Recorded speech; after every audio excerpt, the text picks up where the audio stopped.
Hello and welcome to this presentation about the history and development, styles and materials and so forth about Arabic calligraphy. My name is Nihad Dukhan and I'm a certified master of the art of Arabic calligraphy. The title of the talk is The Living Lines, a history of the art of Arabic Islamic calligraphy. And the lines are living because there is a continuity of sort of this art for the past about 1,000 years. So here are some of the points I'd like to talk about today. I'll have some introductory remarks to establish the importance of this particular art form. I'm going to talk about an idea of why this particular calligraphy is important, and that will take me into an idea I formulated, and I called it Calligraphy-Dominated Artistic Culture. Then we'll talk about evolution and refinement of this particular art form, talk about the different styles, apprenticeship, and the way it is taught and has been taught over the years. And then I'll have some concluding remarks at the end. So why is this particular calligraphy important? Well, different people have described it in different ways, but they are all important in terms of praising this particular art form. For example, they said it is delighting. They said it has intricate geometry, rhythm. Some people described it as music to the eye. Certainly, it does have a visual impact, a very distinctive visual impact. Some people said it's a mystical balance between meaning and beauty. It evokes the sacred. We're going to talk about how that particular point came about.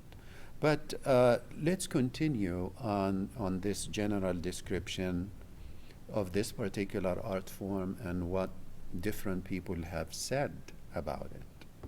A Muslim scholar by the name of Abu Hayyan al-Tawhidi, who died in 1009, said Arabic calligraphy is a spiritual geometry manifested through the calligrapher's hand.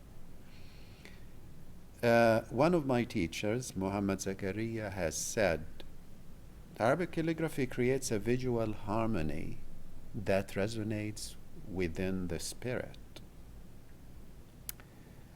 The great German scholar Anne-Marie Schimmel has said, Arabic calligraphy is connected to the master's moral and spiritual character. So it's not an ordinary writing. It's not an ordinary calligraphy. The Encyclopedia Britannica says, the line traced by a skilled calligrapher is a true marvel of fluidity and sensitive inflection. So here we have, a technical description, fluidity and sensitive inflection. Sheila Blair, a scholar of Islamic art, listed some criteria for Arabic calligraphy quality. She said it should have balance, modulation, rhythm, consistency, and some sort of a style. A calligrapher, Ma'mun Sakal, who lives in Washington State, says, Arabic calligraphy provides images that have cultural, social, and historical significance, which is impossible to duplicate in any other way. So this calligraphy we are talking about seems to be a little bit more important than your typical calligraphy or whatever comes to mind when people mention the word calligraphy. So we're going to look at that a little bit more. In 2001, the United States Postal Services issued the first stamp commemorating the two holidays of Muslims, or the Muslim faith, in honor of Arabs and Muslims who live in the United States. And guess what they chose for the graphics on this stamp, which is a historic event, first U.S. stamp to commemorate these two religious occasions. They chose Arabic calligraphy. They didn't choose Arabic architecture. They didn't choose any other form of painting, for example, and so forth. They chose Arabic calligraphy, and one of my teachers, Muhammad Zakaria, made the design for this very first stamp. I was thinking about why this particular calligraphy is important, and I wanted to summarize my points. And I said, this is a concept of calligraphy-dominated artistic culture, okay? And calligraphy in Arabic is called khat, which means basically the art of the line. There are a few things that make this particular calligraphy special in a sense. One of them is that it has been developed and maintained as an art form for a considerably long time. In our case, over 1,000 years in the case of Arabic calligraphy. Okay. Number two, it has been passed through the hand of master calligraphers over years through rigorous training and apprenticeship. It's not like taking a course. You have to devote a long time. It has to be handed down to you by a master. Number three, it has recognizable, traceable, consistent direction of refinement. If we look at the history of this particular calligraphy, we continue to see this consistent direction of refinement. Number four, it has patronage from the court and or the elite in their search for fine and luxury objects. Different Arab and Muslim dynasties have honored this particular art form. In many cases, it was considered the art of the court. So this is also special about Arabic calligraphy. Number five,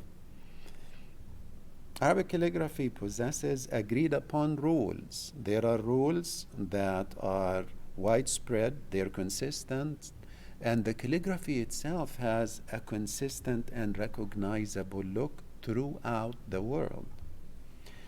So it's not random, it's not arbitrary. It has very strict rules. Number six, Arabic calligraphy is connected to the history, philosophy, and religion, or sacred text, of the Arab and Muslim culture. It is connected to some sort of a spirit of the nation. Number seven, Arabic calligraphy is revered, highly esteemed, and highly prized. Arabic calligraphy is expensive. Good Arabic calligraphy is expensive. A little piece can be sold for thousands of dollars. Now, there has to be something about this particular art. Number eight, even though it has to do with the Arab culture, but this particular calligraphy has received critical study from within the Arab culture and from outside scholars. 9, Arabic calligraphy has been and continues to be used as a decorative element inside buildings. So this particular art form is collected as art objects for decorating buildings inside and outside. It has also been used as an architectural element within the Arab and the Muslim culture. Now, some of these don't apply to other calligraphy traditions. So this calligraphy-dominated artistic culture is a very special historical and artistic event, in my opinion. It doesn't happen, or it didn't happen a lot of times. So let's talk about a brief history of this art form. Well, before Islam, Arabic poetry was the dominant medium of expression, and it was highly refined in terms of rhythm, nuances, and so forth. Arabs relied a lot on their oral tradition, and they had lofty prose, and they continue to do that. So this was before Islam. And Arabic script comes from the Nabatean script. Nabateans lived in North Arabia, Sinai, and southern Syria until about 150 BC, starting 150 BC to the destruction of the Romans in 105.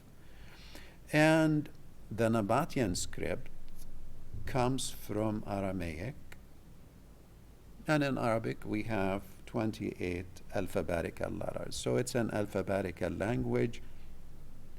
It's not made out of pictures. Now, with the advent of Islam in the 7th century and the revelation of the Quran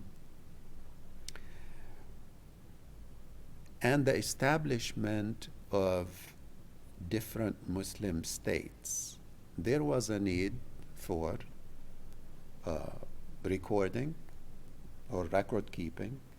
There was a need to write the Holy Script in a beautiful form.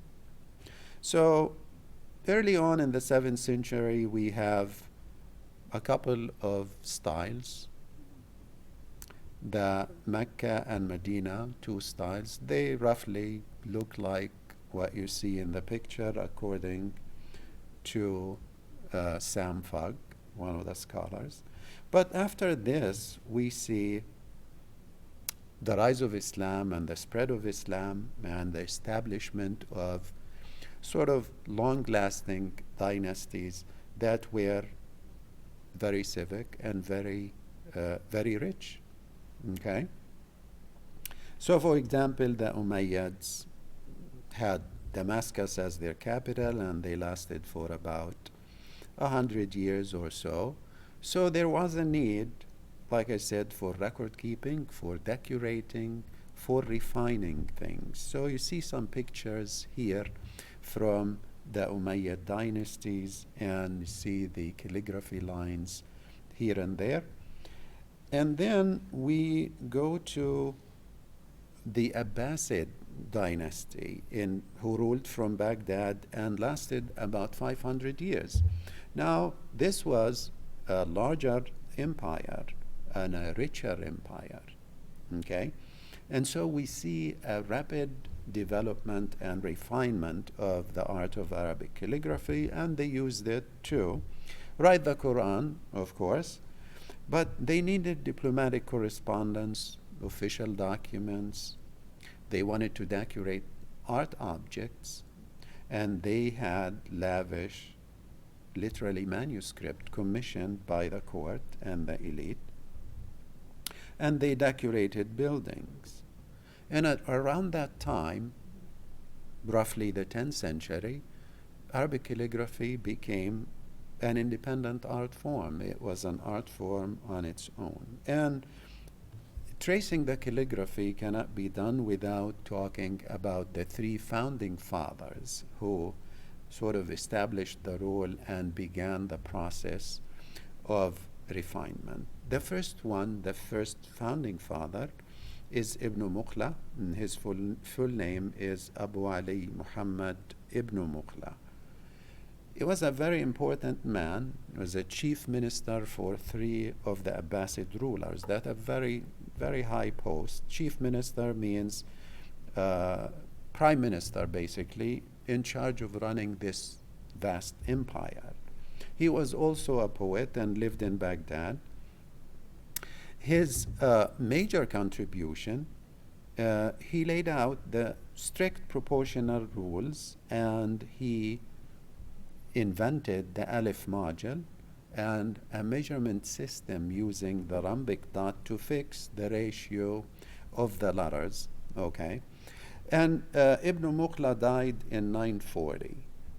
At his time, or around his time, there were 6 major scripts: Muhakkak and Rayhan, Thuluth and Nasikh, Tawqi'i and Riqa'. Okay, and these are usually written in groups, big font, small font, so to speak. But to give you a flavor of the measurement system of Ibn Muqla, Ibn Muqla says, imagine a circle, and we're gonna relate the size of each of the Arabic alphabet to the size of this circle, and we're gonna use the diameter of this circle to size our first letter, which is the Alif, or A in Arabic, which is a sort of a vertical horizontal stroke. Then he said we can measure the length of the diameter of the circle by putting rhombic dots next to each other, diamond-shaped dots next to each other, so that we can, fix, this particular length, and we can do this for the rest of the letters. And you see the Arabic letters written in the Thuluth style with the rhombic dots in red color to show you the different distances and spaces for each letter. So this is a major breakthrough, because now we can have consistency, we can enlarge the script, and maintaining the proportions of the different letters. The thing is, this work, while extremely important, is still, very geometrical. We needed an artistic touch and more refinement, which came about or started to come about at the hands of the second founding father, who is Abu al-Hasan Ali ibn Hilal, okay, also known as Ibn al-Bawwab. He was a famous religious figure, also a poet. He followed the rules of Ibn Muqla, but he added grace and splendor. He was more of an artist, and he produced in his life 64 copies of the Quran. That's a lot of writing. Ibn al-Bawwab died in 1022.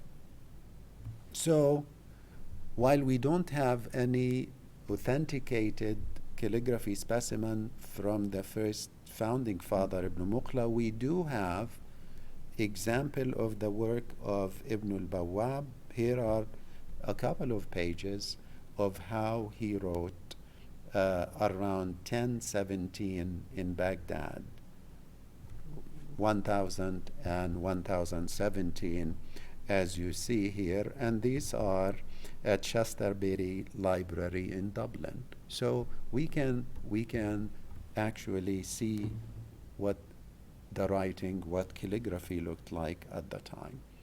Now we move to another founding father, Yaqut al-Mustasimi, who was a scribe at the Abbasid court, in Baghdad. He followed the rules and the teachings of the two masters, but he trimmed the pen and clipped the nib at an angle, as you see in the picture here.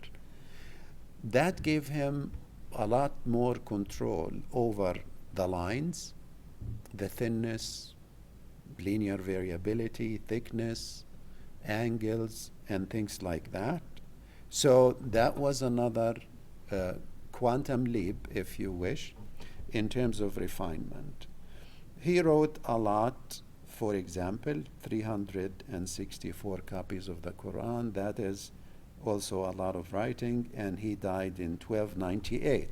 We do have an example of the writing of Yaqut al-Mustasimi from 1298. It's very highly refined, very consistent, and it doesn't look much different than what we try to do today.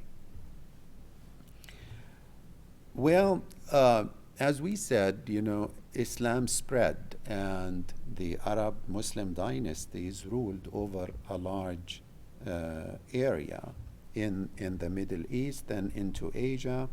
And so calligraphy traveled with this expansion and went to different places, went to Cairo, Syria, Damascus, and so forth. And it was used to decorate buildings, as you see in the pictures here. Okay. And this trend continued. At the bottom of the slide, the bottom left, you see a decorated lamp from Egypt using calligraphy bands, as you see there. On the left, this is the emblem of one of the Mamluk sultans from 1362. Basically, the name of the sultan and praises to the sultan. Calligraphy also traveled to North Africa, and we see some scripts here, some specimens from Tunisia, Morocco, and so on. And it crossed over to southern Spain. And until today, in Alhambra Palace in Granada, you can see calligraphy bands as a decorative element in many different rooms in Alhambra Palace. And if you go to Cordoba, to the Great Mosque, you can see bands of Arabic calligraphy over the mihrab, as you see in the picture there. So this particular art form, as I mentioned, was very important within the culture and outside the culture. The Muslim Empire and the Arab Muslim Empire expanded to Persia, and there were some dynasties established there. What we want to talk about is an invention of a new calligraphy style at the hands of Mir Ali Sultan at-Tabrizi, who died in 1416. He dreamt of flying geese, and he fashioned a new style called nastaliq.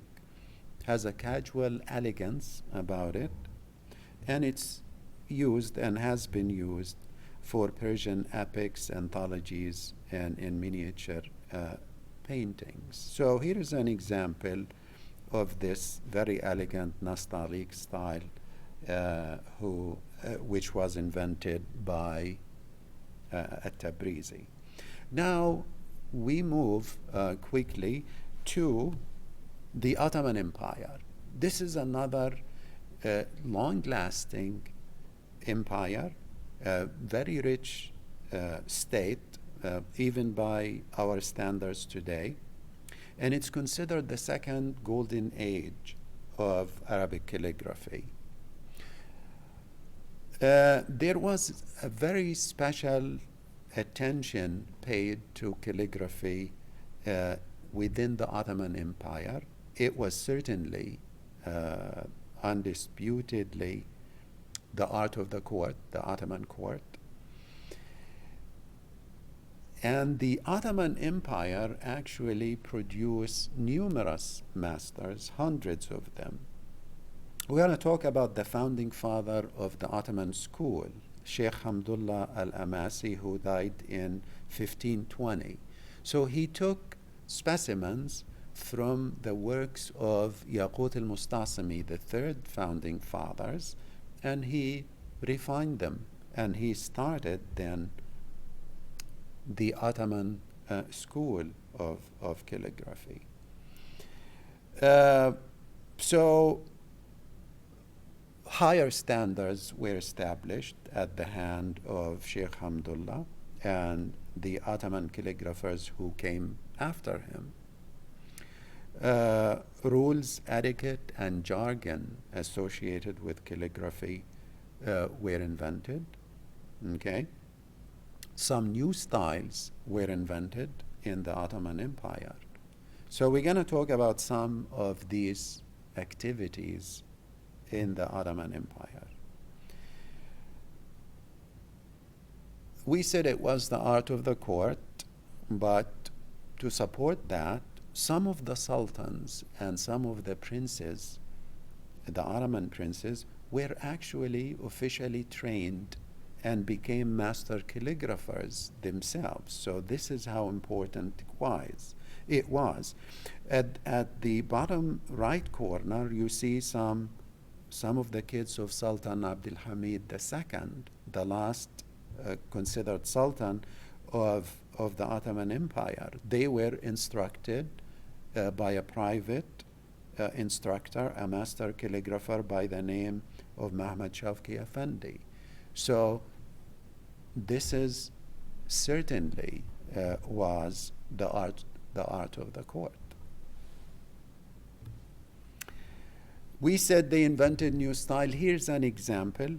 The Toghra, the refined Toghra, it has some historical background, but they refined this particular form, and it was used especially for the emblem of the Sultan himself, the head of state. So they refined that particular form.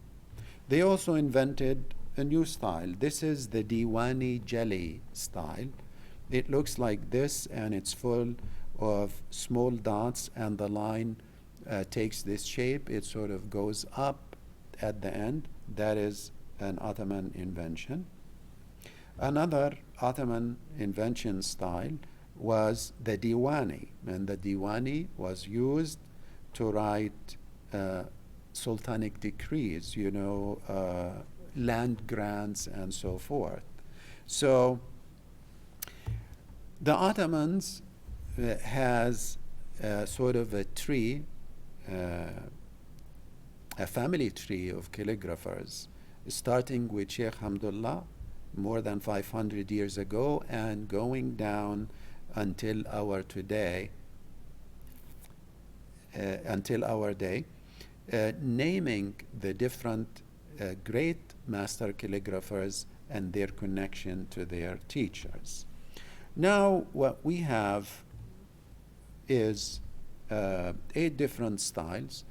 Here is an example of what we have today in terms of style, but you see this is the same sentence written many times, each time using one of the different styles. So as you can imagine, there is a wealth, there is a lot of freedom for design, there is a lot of selection a calligrapher can make in order to produce a piece by, number one, choosing from these styles, and number two, making a composition out of the text.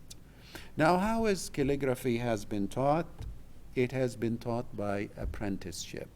Basically, you find a good teacher, and you spend as long as it takes until you master the art of calligraphy. It's not like taking a course, because you can pass with a C, for example, but until you master the art itself, then the master decides that you are done you have mastered the art, and he issues a certificate called Ijazah.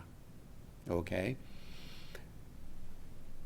You make a final project, sort of a senior project. Then at the bottom there, at the close-up, you see the certification stating that so-and-so, in this case me, has mastered the rules, and he has the right to practice calligraphy, Arabic calligraphy. So what does the Ijazah or this certificate mean? It means you know the rules, and therefore you can teach the art of Arabic calligraphy, you can officially represent it, and you can sign your name as a professional calligrapher.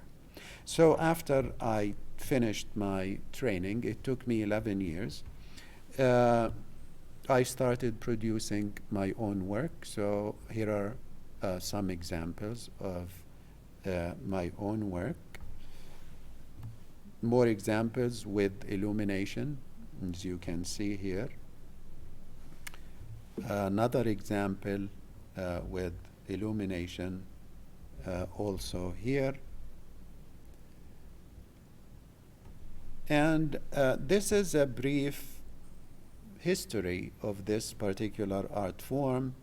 And I wanted to conclude by making these statements. Arabic calligraphy started to develop with the rise of Islam and the Muslim Arab dynasties starting in the 7th century. Strict rules were first invented by Ibn Muqla and the founding fathers in the 10th century in Baghdad. Further refinement, artistic refinement, came about at the hands of the two other founding fathers, Ibn al-Bawwab and Yaqut al-Mustasimi. This art spread with the spread of the Arab and Muslim dynasties, reached the Ottoman Empire, reached Persia, North Africa, Spain, and so forth. New styles were invented. The Ottoman period is very important because it lasted for a long time and produced many, many master calligraphers who provided refinement to this particular art. I hope you enjoy this sort of brief presentation, and I hope you find it interesting and informative. Thank you very much.